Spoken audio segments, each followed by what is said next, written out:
min qalbi ghalib, yang artinya maqalla amalun, tidaklah sedikit sebuah amal baraza min qalbi zahidin, kalau nampak yang dilakukan oleh hati orang yang punya kezuhudan, punya hati yang tidak ada di dalamnya kesibukan selain kepada Allah Subhanahu wa ta'ala. Wala kadura amalun, dan tidak pula banyak sebuah amal baraza min qalbi raghib, yang nampak yang dilakukan dari seorang yang mempunyai hati yang penuh kecintaannya kepada duniawi. Maka tidak sedikit amal jikalau dilakukan oleh orang yang zuhud, tidak pula banyak amal kalau nampak dari orang yang cinta dengan dunia. Jadi Al-Imam Ibnu Athaillah Sakandari dalam pasal ini akan menjelaskan kepada kita tentang kualitas sebuah amal. Itu juga akan tergantung dengan siapa yang melakukannya. Jikalau yang melakukan amal perbuatan tersebut adalah orang yang zuhud, orang yang zuhud itu kata para ulama, arti zuhud khuruju mahabbatihi minal qalbi wa burudatuhu minhu, keluar kecintaan dari segala selain Allah dari hatinya, dan dia tenang, dia merasa nyaman dengan Allah Subhanahu wa ta'ala. Ada juga yang ngomong wa indal qaum, di sisi para ulama yang lain, bughdu kulli ma yushghilu anillah.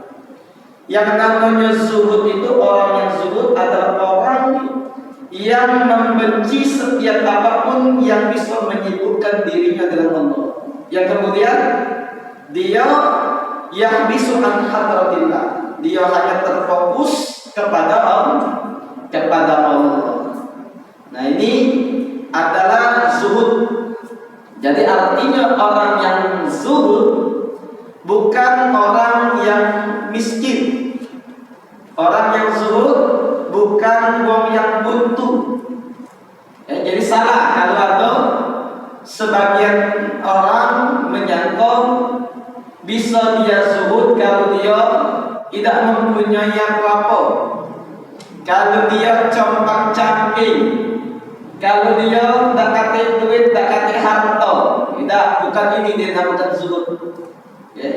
Bukan ini takaran sebuah kezuhudan. Kalau dia miskin ataupun dia buntu, tapi hatinya senantiasa cinta dengan dunia, jauh dari kezuhudan. Maka apa yang dimaksud dengan zuhud? Wong yang di dalam hatinya, bagaimanapun dia punya keadaan secara materi, secara pangkat jabatan, status sosial, maka apa yang selain Allah tidak menyibukkan dia dari Allah. Bahkan apa yang dia punya, dia jadikan wasilah, perantara, fasilitas untuk mendekatkan diri ke dia kepada Allah.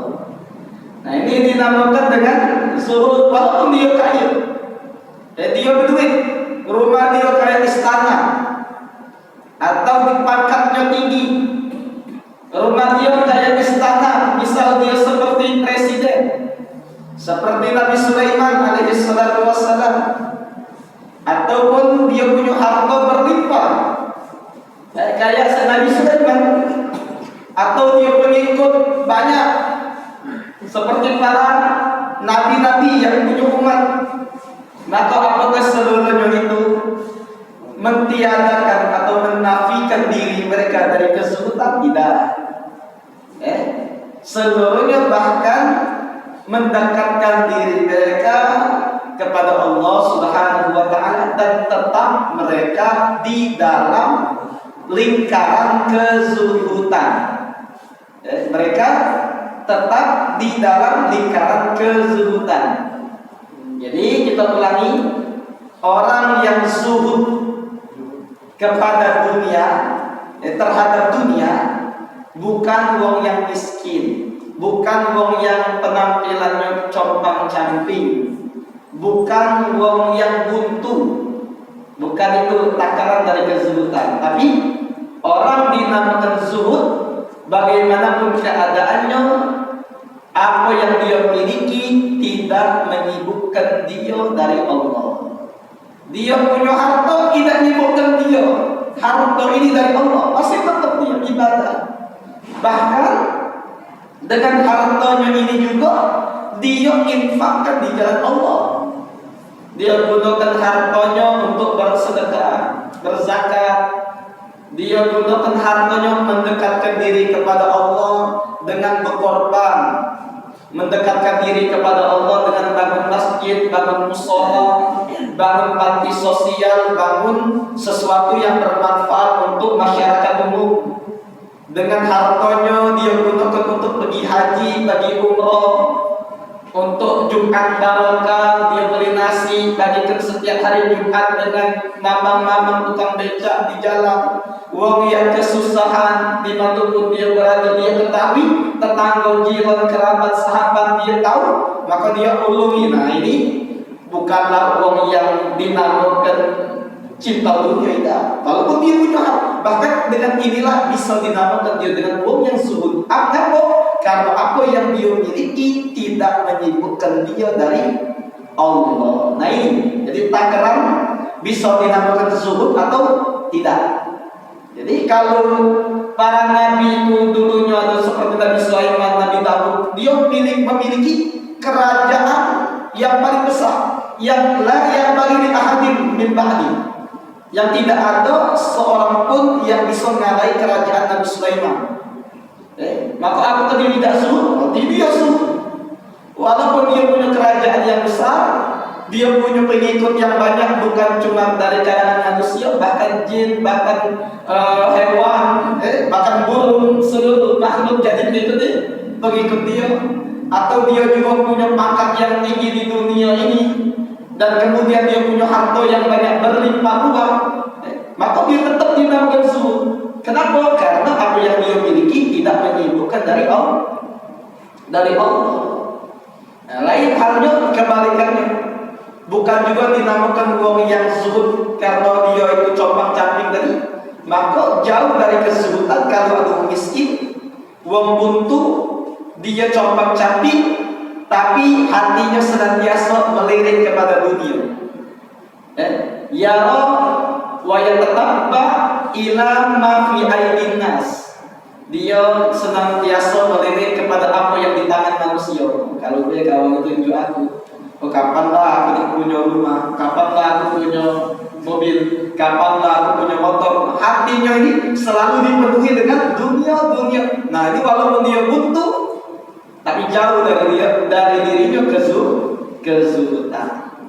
Jadi kita tahu sekarang bahwa zuhud adalah orang yang fokus hatinya kepada Allah, tidak membuat dia apa yang dia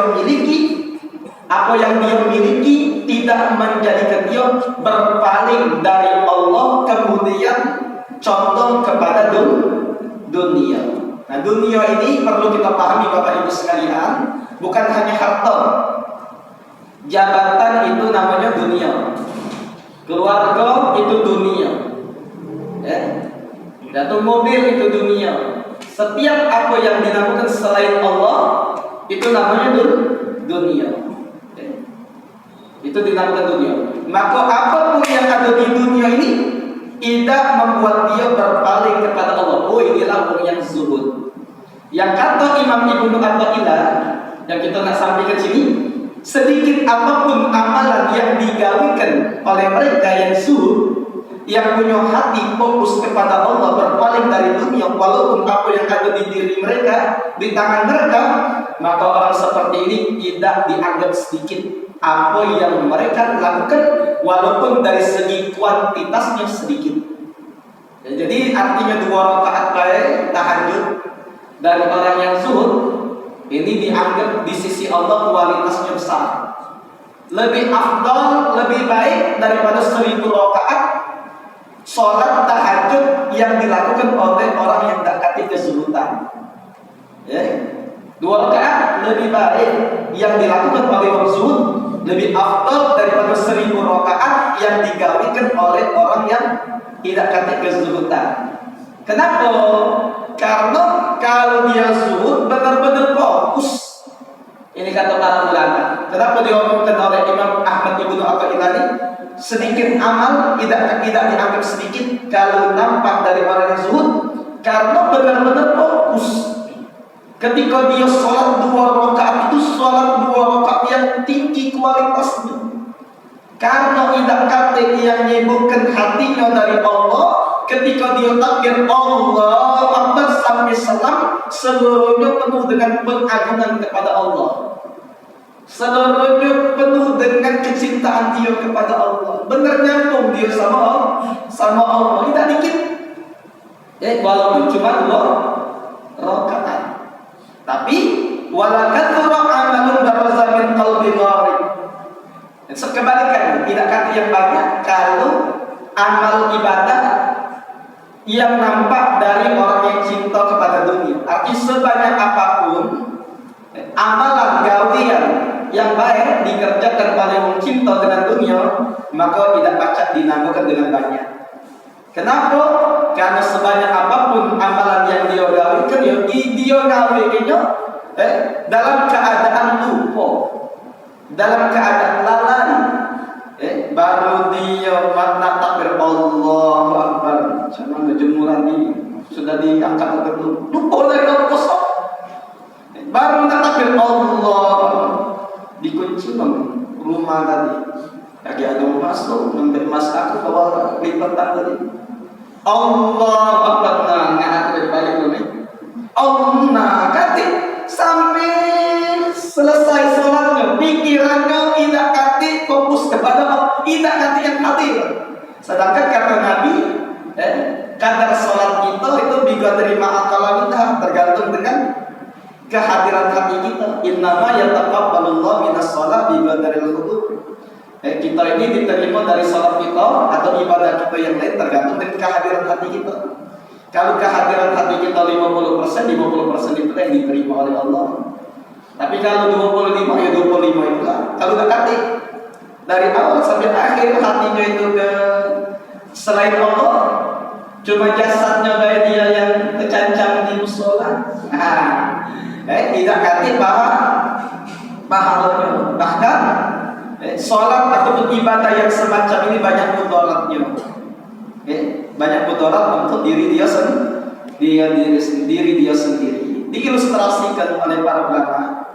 Semisal kalau kita dipanggil oleh raja, atau raja panggil, raja itu mengumumkan diharapkan bagi seluruh masyarakat untuk datang ke kerajaanku, dan wajib bagi mereka untuk membawa batu. Wajib bagi mereka untuk membawa batu. Nah, kok ada orang yang dia dengar raja manggil harus bawa batu. Siapa yang tidak bawa batu maka dihukum. Misalnya, akhirnya saking tadi luar biasa, dia pengen nak dapat hadiah dari raja ini dermawan. Kalau dia ini manggil pasti nak minjem tu lah. Nah, kok kita ada orang yang bawa setruk batu kerikil. Batu kerikil dibawanya setruk sampai di depan pintu raja ditahan oleh siapa? Oleh satpamnya. Apa yang kau bawa kerikil setruk ke sini? Raja yang nyuruh. Kati-kati. No, tanya lagi. Sudah masuk sitas satpam tadi. Raja itu atau si fulan, katanya kau yang meminta dia datang bawa batu. Iya benar. Apa yang dia bawa? Kerikil setruk. Nah, panggil dia. Bisa jadi dia ini dijuk hadiah atau dijuk hukuman. Kenapa? Karena sampai penghinaan, bawa ke kerajaan batu, walaupun suruhan raja, tapi yang dibawa kerintil, apalagi yang kotor-kotor, tak layak. Nah inilah perumpamaan kalau ada orang datang kepada Allah, tapi bawa ibadahnya kosong. Kosong dari apa? Kosong dari kehadiran hati, penuh dengan cacat, dengan kecintaan dia terhadap dunia. Lain halnya kalau orang datang ke kerajaan, dia datang numpang lewat dengan satpam. Ngapain kau masuk aku disuruh raja? Ngapain suruh raja? Katanya suruh sini bawa batu. Jadi aku bawa aku siko batu, tapi batunya batu permata, berlian, di bawahnya berlian. Kira-kira diterima tak oleh raja? Agak itu aku nak nanya tak kau disuruh raja, nanya satpam itu. Raja atau simpulan datang ke sini. Bawa apa dia? Bawa batu. Batu apa yang dia bawa? Batu permata. Ya sudah masuk suruh. Walaupun yang dibawanya cuma siko. Tapi luar biasa penyambutan dari raja ini akan dimuliakan, akan dikasih hadiah, akan diberikan segala apa yang kesanggupan dari sang raja tersebut. Kenapa? Karena dengan dia bawa permata, yang dia disuruh bawa batu tapi batu permata, maka berarti dia ini menghormati, menta'zimi, mengagungkan raja, maka diberikan balasan yang baik oleh raja. Nah, ini juga umpamanya, kiasan, kinayahnya kita kalau sholat, walaupun cuma siko atau 2 rakaat dari sholat kita yang kita sembahkan, ketika sholat ini benar-benar berasal dari hati yang zuhud. Hati zuhud itu dia benar-benar fokus sama Allah, hadir hatinya dari awal sampai akhir. Dia tahu apa yang dia baca, dia tahu apa yang dia lakukan. Nah, kualitasnya besar. Tentunya Allah Subhanahu wa Ta'ala juga akan menerima apa yang dia lakukan itu dengan penerimaan yang baik, dan balasan dari Allah juga balasan yang agung, yang besar. Nah, inilah kira-kira makna dari apa yang dikatakan oleh Imam Ibnu Athaillah Sakandari. Dan ini Bapak Ibu sekalian bukan hanya terbatas dengan sholat. Segala ibadah, baik ibadah mahdhah atau ibadah yang tidak mahdhah. Ibadah mahdhah yang antara kita sama Allah, atau kalau yang tidak mahdhah antara kita sama sesama hamba. Ibadah juga, tapi ibadahnya dengan melalui interaksi kita dengan sesama, maka ini akan dilihat dari Allah cara kita melakukannya. Seperti kita puasa kita beda. Kalau ada orang puasanya yang dihiasi dengan zikir kepada Allah, beda dengan puasa pun sepanjang hari dia tidur sepanjang hari dia tidur memang tidak membatalkan. Dari pagi sampai zuhur itu sholat dengan tidur lagi. Terus asar datang, sudah asar dia pelayapan, nyari perempuan, ngabuburit katanya. Keliling 7 putaran di kaki kantong iwak. Dia baru balik bawa perempuan, sudah asyhadu an la ilaha illallah, sudah azan maghrib, baru dia balik ibadahnya. Tentu berbeda dengan seorang yang kalau dia puasa pagi dia sesudah sholat subuh baca Quran, sampai isyraq dia sholat sunat isyraq, setelah itu dia sholat duha, dia istirahat sebentar, jam 9 dia pergi begawi nyari nafkah untuk anak istrinya, yang kemudian setelah zuhur berkumandang adzannya dia sholat, sudah zuhur dia melakukan amalan yang baik yang bermanfaat bagi orang yang ada di sekitarnya, sampai asar juga dia hiasi dengan zikir, dengan baca Quran, dia dengan baca hal-hal yang bermanfaat. Kualitasnya tinggi, beda dengan tidur setiap hari pas dia puasa tadi. Yaitu juga kita ditengok dari cara perlakuan dengan anak istri kita atau dengan suami kita, ditengok oleh Allah. Dan kualitasnya sama-sama kita punya anak, punya bini, tapi kualitas di sisi Allah berbeda. Siapa yang terbaik di antara kalian adalah kata Nabi yang paling terbaik dengan anak istrinya. Cak mana kita dengan anak istri? Apakah kita dengan anak dan istri itu kita berlaku baik? menafkahi mereka, mendidik mereka, memerintahkan mereka yang baik berupa perintah, yang sunnah yang kita perintah, yang dilarang kita larang. Kemudian kita anjurkan untuk berbuat baik, kita berakhlak yang mulia dengan mereka. Atau ada orang dengan anak istrinya kayak Fir'aun, oh ganas, tidak jadi, lambat dikit kopi, lambat dikit mulai aku dia kebakaran jenggot. Nah ini jangan. Makanya kata Nabi, ada orang di dunia ini tidak kata apa-apa dia miliki kecuali anak sama istri, tapi di hari kiamat dia dikumpulkan sama Fir'aun. Nah, kenapa? Karena sifatnya sama. Maka dia tidak kata apa-apa di dunia ini. Dia cuma punya anak istri, dia dengan anak istrinya dia cak Fir'aun. Kumpulnya dengan Fir'aun. Na'udzubillah. Dilihat oleh Allah. Maka dari sinilah kualitas itu akan ditentukan siapa yang ngawin. Ibadah orang yang berilmu beda dengan ibadah yang tidak berilmu. Makanya kata para ulama dulu ada cerita seorang wali, seorang kekasih Allah pernah dia ketemu dengan setan di pintu masjid. Pernah dia ketemu dengan setan di pintu masjid. Jadi dijingoknya setan itu. Nak masuk keluar lagi, nak masuk keluar lagi. Jadi ditanya kelak oleh wali. Wali ini disingkapkan oleh Allah bisa juga setan. Tan, ngapain kau keluar masuk dari tadi? Apa kau di sini? Maka kata setan terjawab, wahai kiai katanya, aku tuh nak kesini nak ngodai orang sholat itu nak tadi. Orang sholat itu tak aku godai. Tapi ngapa kau tidak langsung sana? Iya ada orang tidur itu. Orang tidur itu nafas memang kaku. Ternyata yang tidur ini orang yang zuhud, orang yang alim, orang yang memang benar-benar cerdas dalam agamanya. Yang sholat ini dia sholat tapi tidak didasari dengan ilmu. Maka orang tidur yang alim bisa menjaga rayuan setan dari orang yang sholat. Kenapa bisa macam itu? Karena orang yang tidur ini diberi ilmu. Dia sebelum tidur tadi dia berwudu, dia lakukan adab-adabnya, dia melakukan apa yang disunahkan oleh Nabi. Dan tidur dia juga dia dasari dengan zikir-zikir. Apa setan takut? Bahkan untuk menggoda orang yang sholat. Sholatnya ini tidak artinya sholat baik. Wala rukun, wala syarat dia tahu. Yang membatalkan sholat tidak tahu, hatinya kemana-mana. Nah inilah orang yang dicari oleh setan tadi.